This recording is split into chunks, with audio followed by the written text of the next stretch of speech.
हरे कृष्णा, राधे राधे, नमस्कार। बहुत स्वागत है आपका अपने YouTube चैनल आध्यात्मिक टॉक्स में। और मैं विभा मिश्रा हमेशा की तरह ये कामना करूंगी कि आप सभी पर श्री हरि की कृपा आपके पूरे परिवार समेत बनी रहे और आप अपने जीवन में हमेशा आगे बढ़ें। दोस्तों, आज हम बात करेंगे अधिक मास में आने वाली एकादशी के बारे में, जो कृष्ण पक्ष में आएगी, जिसका नाम है परमा एकादशी या पुरुषोत्तम एकादशी भी इसे कहा जाता है। दोस्तों, अधिक मास में जो एकादशी की संख्या होती है वो 24 से बढ़कर 26 हो जाती है, क्योंकि अधिक मास में 2 अधिक एकादशियां पड़ती हैं और ये एकादशी 3 वर्ष के बाद आती हैं, तो ये बेहद लाभकारी होती है और बहुत ही ज़्यादा महत्व रखती है। तो आज हम जानेंगे कि जो परमा एकादशी है, कृष्ण पक्ष की अधिक मास में आने वाली एकादशी, वो 11 अगस्त को है या 12 अगस्त को, पूजा का शुभ मुहूर्त क्या है और व्रत का पारण किस समय में करना है। इस एकादशी में कुछ खास उपाय हैं जो आपको करने चाहिए, क्योंकि इसका मौका आपको 3 वर्ष के बाद मिलता है। किस प्रकार से, यदि आपके घर में लड्डू गोपाल जी हैं तो उनको आप क्या भोग बना के अवश्य लगाएं, तुलसी जी की परिक्रमा आपको किस प्रकार करनी है, कितनी करनी है और इसका क्या फल मिलता है, तो वो भी आपको मैं इस वीडियो में बताऊंगी। तो वीडियो के साथ आप पूरा बने रहिए, कहीं पर भी स्किप मत कीजिए, क्योंकि मैं हमेशा की तरह यही कहूँगी कि आधी अधूरी जानकारी हमेशा हमें आधा अधूरा ही लाभ देती है। और यदि आप चैनल पर पहली बार हैं तो प्लीज़ चैनल को आप सब्सक्राइब कर दीजिएगा और वीडियो पसंद आए तो एक लाइक ज़रूर कीजिएगा। हमेशा की तरह कमेंट में आप राधे राधे लिख सकते हैं। तो वीडियो को शुरू करते हैं समय को न गवाते हुए। दोस्तों, अधिक मास के कृष्ण पक्ष में जो एकादशी पड़ती है परमा एकादशी कहलाती है, जो 11 अगस्त को सुबह 5:06 से शुरू होकर 12 अगस्त को सुबह 6:31 पे ख़त्म हो रही है।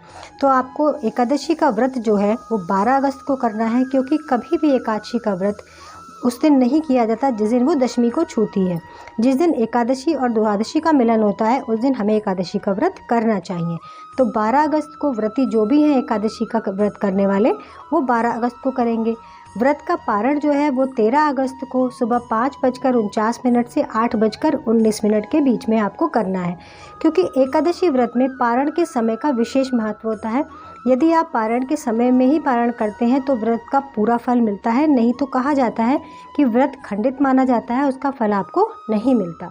तो ये तो हो गई शुभ मुहूर्त की बात। अब हम बात करेंगे एकादशी व्रत के नियमों की। एकादशी व्रत जो होता है वो सभी व्रतों में सर्वश्रेष्ठ माना जाता है।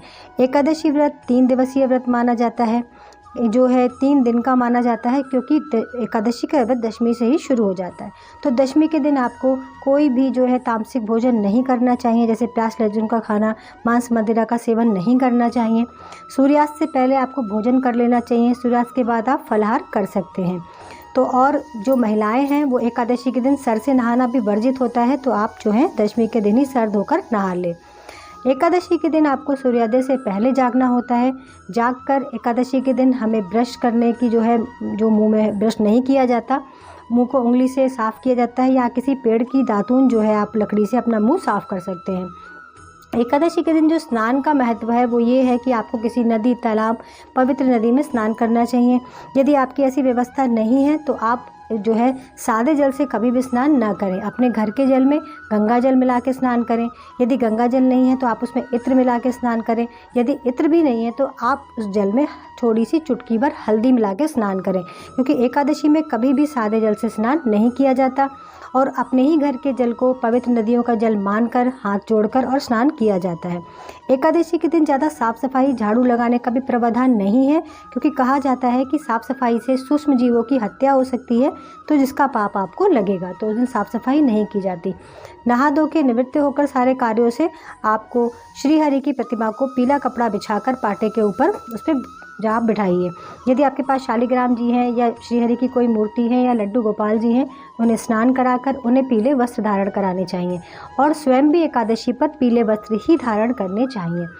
उन्हें पीले फूल की माला पहनाइए, पीले फल और मिठाई का भोग लगाइए जो है। और फल में अगर श्रीहरि को आप केले का भोग लगाते हैं तो वो अति उत्तम माना जाता है, क्योंकि केला जो है सबसे शुभ फल माना जाता है। केले का पेड़, केले का पत्ता और केले का फल भी। इस प्रकार आप अपने हाथ में फूल और जल लेकर एकादशी व्रत का संकल्प लीजिए।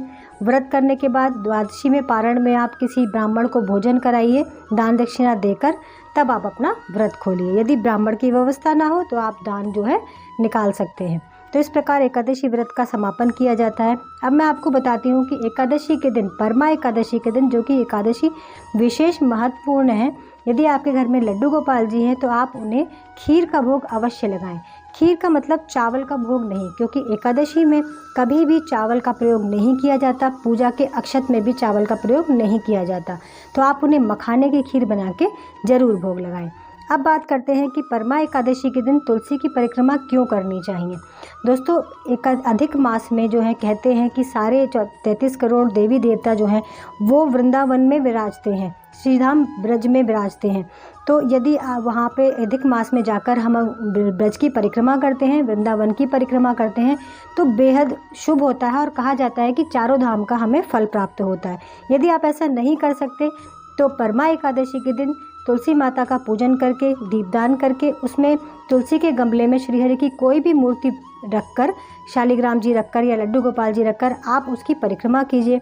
परिक्रमा 108 की जाती है। यदि आप 108 परिक्रमा ना कर सके तो 9 परिक्रमा, 18 परिक्रमा, 27 परिक्रमा भी कर सकते हैं। इनका जोड़ 9 होना चाहिए। इस प्रकार आप यदि घर में परिक्रमा करते हैं तो आपको ब्रज की परिक्रमा का फल प्राप्त होता है। तो दोस्तों, इस प्रकार आप भी अधिक मास की एकादशी का फल प्राप्त करें। और जानकारी पसंद आई तो प्लीज़ चैनल को सब्सक्राइब कीजिए और लाइक करना बिल्कुल भी मत भूलिए। राधे राधे।